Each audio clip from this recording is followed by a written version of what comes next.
Bonjour les amis, à côté de moi, Fred Évrard. Alors Fred Évrard, c'est qui? C'est un vrai samouraï, lui, dans la mesure où il est prof d'arts martiaux. Et donc, moi, c'est vous qui m'avez nommé samouraï, mais lui, il est de père en fils pratiquement. Voilà. Alors, pourquoi est-il à côté de moi? Non, c'est pas pour ses talents de samouraï, c'est simplement parce que lui aussi est un survivant. En 4 mois, il s'est guéri d'un cancer. Je me tais, je le laisse nous raconter son histoire. Et là, j'ai décidé de me rendre à un endroit dont j'avais déjà entendu parler, qui s'appelle le Centre Hippocrate en Floride, qui est spécialisé dans l'utilisation de la nourriture crue et vivante et du jeûne pour aider slash guérir certaines maladies, dont les cancers. Donc, je les contacte, je m'y rends. Ce sont des séances de 3 semaines, des séjours, pardon, de 3 semaines. Donc, je m'y rends. Et premier jour, je mange leur nourriture crue, vivante, etc. Deuxième jour, j'arrivais plus trop à manger. Troisième jour, je suis resté au lit pendant 2 semaines sans me nourrir. Je pouvais pas, donc ça a été un jeûne presque forcé. Je pouvais pas me lever. J'étais dans des états de souffrance vraiment difficiles. Et, euh, et à la fin de la deuxième semaine, ils m'ont dit de rentrer chez moi parce que je ne faisais aucune des activités qu'ils me proposaient. J'étais juste dans un lit. Donc, ça servait à rien de payer pour faire un jeûne que je pouvais continuer chez moi. Ils m'ont simplement demandé est-ce que j'aurais la force de continuer à jeûner chez moi, parce que pour eux, il fallait vraiment continuer cette troisième semaine et boucler, si tu veux, mon jeûne de 3 semaines. Donc, je leur ai dit pas de problème, j'ai l'habitude de jeûner. Ça fait 20 ans que je fais du jeûne intermittent. Je jeûne régulièrement plusieurs fois dans l'année depuis 15 ans, donc il n'y a aucun problème. Je rentre chez moi, écoute, dans un état. Mon poids de forme, c'est 70 kilos. J'y suis presque revenu, pas tout à fait. Je faisais 49 kilos quand j'étais à la deuxième semaine au centre Hippocrate. Donc, il n'y avait vraiment plus que la peau et les os. Et ça m'a fait d'autant plus peur que moi, j'ai vu mon père dans cet état et il est mort dans mes bras. Donc, c'était vraiment pas joyeux. Donc, du coup, à la fin de la deuxième semaine, je rentre chez moi et je termine ma troisième semaine de jeûne, pendant laquelle je n'ai bu que de l'eau. Et pendant une sur les 3 semaines au centre Hippocrate, un petit shot de wheatgrass, un petit shot d'herbe de blé tous les jours. Donc, ça a été ma seule alimentation pendant 3 semaines. Et la dernière semaine à la maison, que de l'eau. Et à l'issue de ces 3 semaines, je vais voir un oncologue ici aux États-Unis. Donc, j'ai un rendez-vous au centre de cancérologie de Greenville, ici chez moi en Caroline. Et j'avais déjà été les voir avant de partir à Hippocrate. Excuse-moi, j'ai fait un petit oubli. Donc, quand je suis revenu de France, j'ai fait confirmer le diagnostic par un autre oncologue et un autre centre de cancérologie ici. Donc, même chose, prise de sang, IRM, etc. Il confirme le diagnostic et me dit la même chose. Je leur dis, voilà, je pars 3 semaines au centre Hippocrate. L'oncologue monte au plafond et dit, Monsieur Évrard, ça se trouve dans 3 semaines, vous serez stade 4 et vous serez condamné. Donc, je ne peux pas vous laisser partir. Et je lui ai dit, je ne vous demande pas votre avis, je pars. Donc, je suis parti, j'ai fait mes 3 semaines de jeûne, je reviens à la maison et à la fin de mes 3 semaines de jeûne, je vais faire mes examens. Donc, je refais prise de sang, IRM, PET scan, etc. Et là, une chose très intéressante est arrivée. J'ai une amie très proche qui est infirmière à ce centre.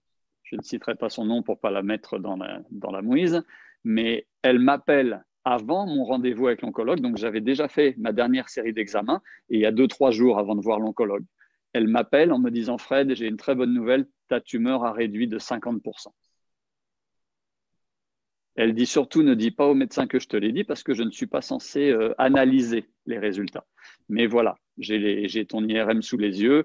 La tumeur faisait, je ne me souviens plus, il me semble que c'était 10 cm et là, elle fait 5,5. Et donc, à l'issue de ça, quelques jours après, je vais voir l'oncologue, très content, en me disant wow, il y a déjà des résultats, c'est incroyable. L'oncologue prend les papiers, me regarde et me dit ça n'a pas beaucoup bougé, hein, on va continuer sur le protocole chimio, radio et opération. Donc, écoute, je ne dis pas qu'il m'a menti comme un arracheur de dents, mais ils sont tellement dans leur monde que pour lui, ça ne voulait rien dire, cette réduction. C'était anecdotique, si tu veux. Et il était parti dans son délire, dans son trip, chimio, etc. Donc, écoute, ça surprend quand même, hein, quand une amie que tu connais de longue date et en qui tu as totale confiance te dit la tumeur a réduit de 50% et que ton oncologue, qui est censé être un professionnel, s'occuper de ta santé et de ta survie, te dit non, ça n'a pas fait grand-chose ce jeûne, il faut continuer le traitement. Bon, évidemment, il y a toujours des doutes, il y a toujours des hauts et des bas. Et là, j'étais dans une telle douleur, Guy, tu ne peux pas imaginer. J'étais allongé par terre à longueur de journée. Je ne pouvais pas marcher. Je faisais plus de sport, bien évidemment, mais je ne pouvais même pas marcher. J'étais en larmes. Je hurlais de douleur toute la journée. J'allais aux toilettes. Je me tapais la tête contre le mur pour essayer de me distraire de cette douleur pendant que j'allais à la selle. Ma femme ne savait plus quoi faire. Mon chien était à hurler à la mort à côté de moi tous les jours. Enfin bon, c'était un enfer. Et je retourne faire mes examens régulièrement. Évidemment, j'ai été suivi tout le temps par mon oncologue avec des examens et des prises de sang tout au long de mon cheminement. Et là, il me dit, écoutez, monsieur Évrard, faites au moins quelques séances de chimio. Je sais que vous ne voulez pas passer par ça, mais je vous garantis qu'en quelques séances, en 6 séances, la douleur aura quasiment disparu. Vous ne serez pas guéri, mais on peut vraiment avoir un effet sur la douleur. Donc, je me suis laissé convaincre et j'ai bien fait. Parce que première séance, rien de spécial. Deuxième séance, ça allait mieux. Troisième séance, j'avais plus mal. Donc, j'ai fait 3 séances. Lui, évidemment, voulait continuer. J'ai dit non, on arrête là. J'ai eu ce que je voulais. Pour moi, cette chimiothérapie, ça n'est pas le traitement. Loin de là, ça peut même, et là, je ne parle qu'en mon nom, ça peut même compliquer les choses. Puisque mon idée générale, c'était pour essayer de me guérir, il fallait moins de toxines qui rentrent et plus de toxines qui sortent. Donc, j'étais dans cette optique, si tu veux. Et là, évidemment, n'ayant plus de douleur, je lui ai dit j'arrête là. Donc, il n'a pas voulu m'enlever mon porte, il n'a pas voulu m'enlever, tu sais, le porte, je ne sais pas comment ça s'appelle en français, parce qu'il me dit je vous garantis que vous allez revenir. Et au bout de 2 semaines, je lui ai dit non, je ne reviens pas. Donc, ils ont finalement accepté de me l'enlever. Et donc, ça a été la première partie de mon combat. Bien entendu, à partir du moment où je me suis réalimenté, je connaissais très bien l'alimentation cétogène, puisque je la pratiquais déjà, ou keto, et parce que j'ai même écrit un livre dessus, sur le sujet, et je la pratiquais dans le cadre sportif.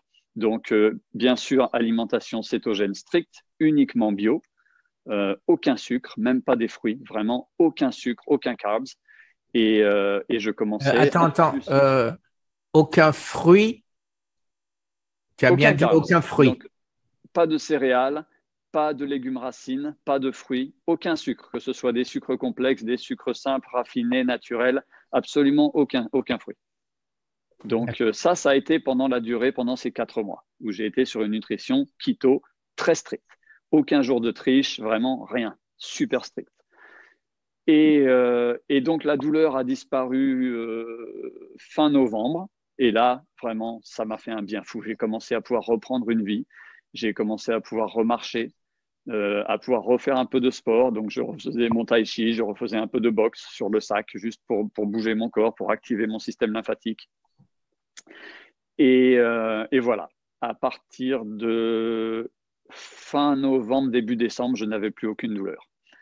Et là, j'ai découvert quelque chose qui a continué à m'aider, voire même qui a participé grandement à me sauver la vie.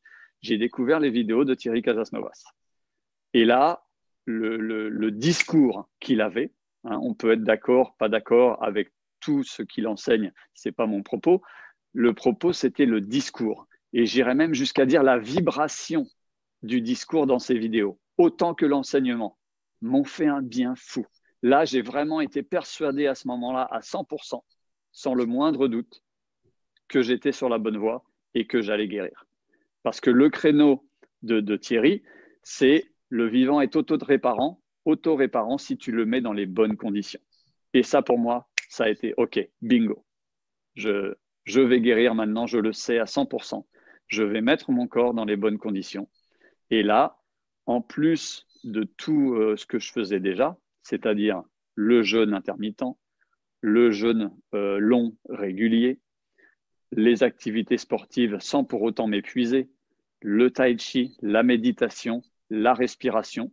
J'ai rajouté les jus de légumes, j'ai rajouté les bains glacés, J'ai la chance d'habiter ici dans les montagnes bleues en Caroline du Sud et j'ai des cascades glacées à 30 minutes de chez moi, des cascades de montagne avec des lacs, etc. Donc j'y suis allé tous les jours et là, la guérison est montée en flèche puisque mi-décembre, j'ai eu une série de tests. La tumeur avait encore réduit, j'étais encore en train de m'améliorer, mais en aucun cas le médecin ne s'est risqué à dire que j'étais sur la voie de la guérison.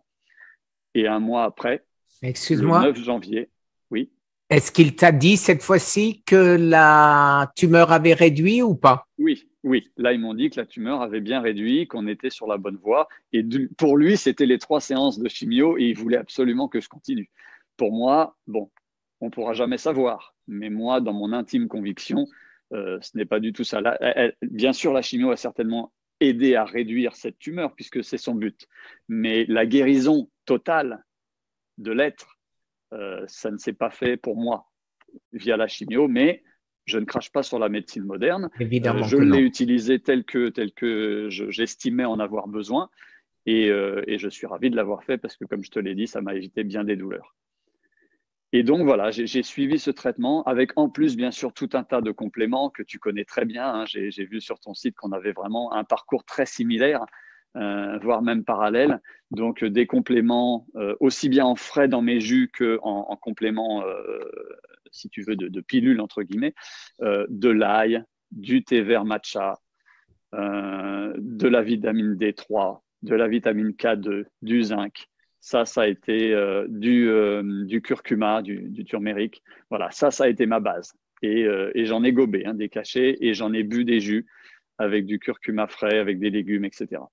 À l'époque, toujours uniquement des choses avec indice glycémique très bas. Donc, même dans mes jus de légumes, il n'y avait pas encore de carottes, de betteraves, de légumes racines, si tu veux. C'était vraiment des Toujours verdures. aucun carbe.